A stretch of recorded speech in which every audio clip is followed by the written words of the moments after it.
Hey everyone, JagTagger93 here, and today I'll be ranting a little bit about why I'm worried that Doom Eternal may not be that good of a game for people. Now, I'm seeing some red lights, I'm seeing some alarm bells during E3 and after that the new ZeniMax owned id Software is out of touch with its players, both those that were happy with Doom 2016 and those who weren't so happy but hopeful. Now, before you smash that dislike button or leave hate in the comments, just hear me out, okay? First of all, I want to start with some of the positives. For one thing, I was really happy to see that in Doom Eternal, they're going back to a more traditional look for the demons. For example, the Cyber Demon looks so much better this time around. In fact, from what I've seen, the whole game in general looks much better, much more colorful, just like in the original. Also, I'm really curious at the story teasers about the mentions of Heaven playing a more active role now. That's one thing I've always wondered since Doom back in 1993, what is Heaven up to? Since Hell is basically confirmed by Episode 2 to be a thing, you go there. What about Heaven? Well, we're going to be seeing about that in this next Doom game, and that's really cool. So with that said, why am I worried about Doom Eternal? Well, first of all, if you didn't like Doom 2016, probably played, like me, then you're in for more of the same, apparently. I've read quite a bit about it, and apparently there's a lot more platforming this time around. Now, if you enjoy Doom Guy running and jumping around and gunning like he's Master Chief on crack, then there's really no problem here. But with the increased emphasis on platforming this time around, plus a grappling hook, it makes me kind of wonder, was this game meant to be a new Quake, or were they working on some kind of DLC or something for Quake Champions and they just scrapped it and put it here? I don't know. I really don't. But earlier I mentioned Doom Guy, and I didn't say Doom Slayer, and that's on purpose. You see, there are two kinds of Doom players, and I'm not here to say that one is somehow better than the other. That wouldn't make much sense, really. But it's just an observation I made that generally seems correct, and it boils down to the game and how you interpret its tone and title. Now, if you refer to Doom Guy, like I do, you likely think the name of the game, Doom, refers to you, the player, facing insurmountable odds and mind-bending horrors that make you wish that you could have traded in some of those months at boot camp or some time at a seminary school. Your chances of making out alive or even not dying at the end of the episode are very slim indeed, buddy. And that's how you like it.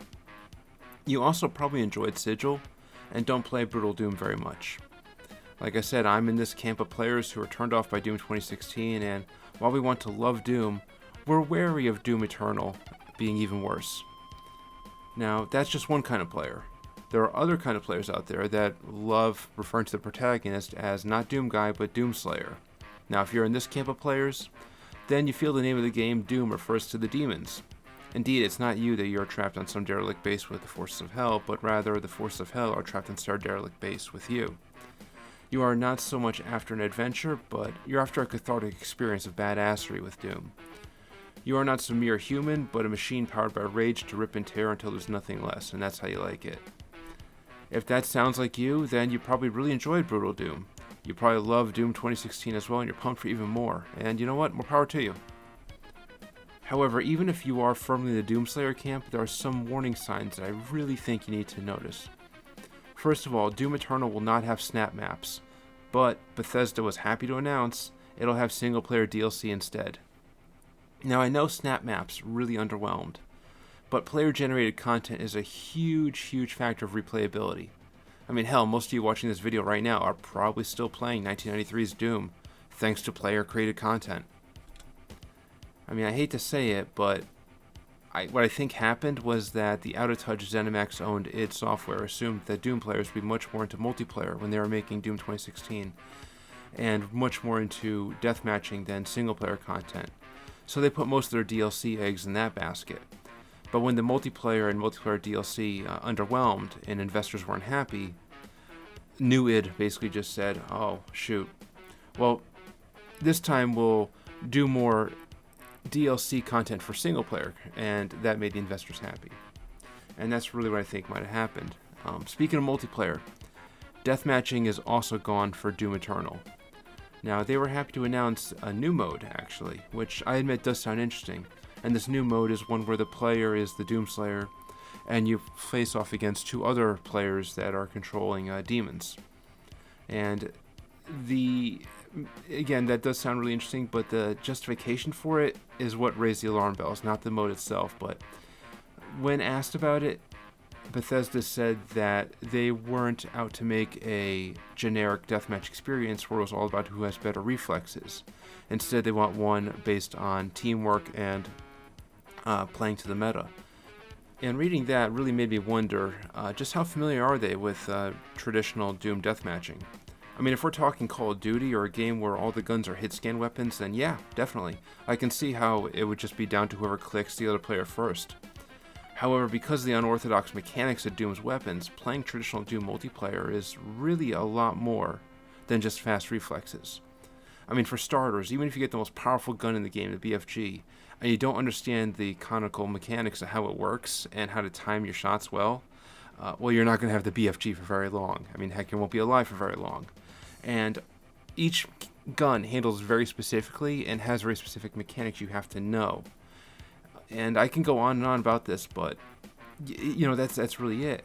And I have this weird feeling that they don't really know that, and really this is just a lame excuse to rebuild Doom's multiplayer into one that they could make more of a profit from.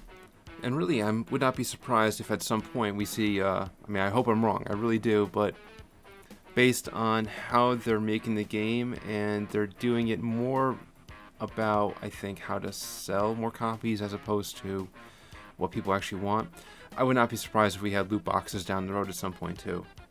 I really hope I'm wrong. And really the last reason why I'm worried about Doom Eternal is, well, when asked at E3 if Doom Slayer is the same guy as the one in 1993's Doom, the answer was basically a non-answer of, oh, just wait and you'll see in Doom Eternal, get the game first. Well, after Doom 2016 with its lore, I really felt like this can't be true. This can't be the same guy, and when I was playing Doom 2016, I felt kind of misled as a result. Now here they're saying, no, hold on, we're not going to say whether or not it actually is the same protagonist from 1993's Doom. Even though, I really don't think it is. But instead what they say is, we're not going to tell you buy the game and find out. So when I hear that, I hear one of two things. Either one, yes, it is actually the same Doom guy. But to explain it, they're going to have to get very creative. And when you get creative, when I say creative, it usually means they're going to be using some kind of time travel or parallel dimension tomfoolery, or a protagonist bait and switch where, yes, it is the Doom guy, but at the same time not really the Doom guy. Like, there'll be some sort of ethereal spirit that possessed him, and that's why he's able to do what he's doing. And that kind of waters down the character, in my opinion. If that is the case, I really hope it's not. Or the second case where they really don't know or don't want to say it's not the Doom guy. Now, they could just come out and said, oh no, this is a separate universe, but again, this is why I think they're really after money. And again, that's not a bad thing in of itself, but if that's your entire business model, yeah.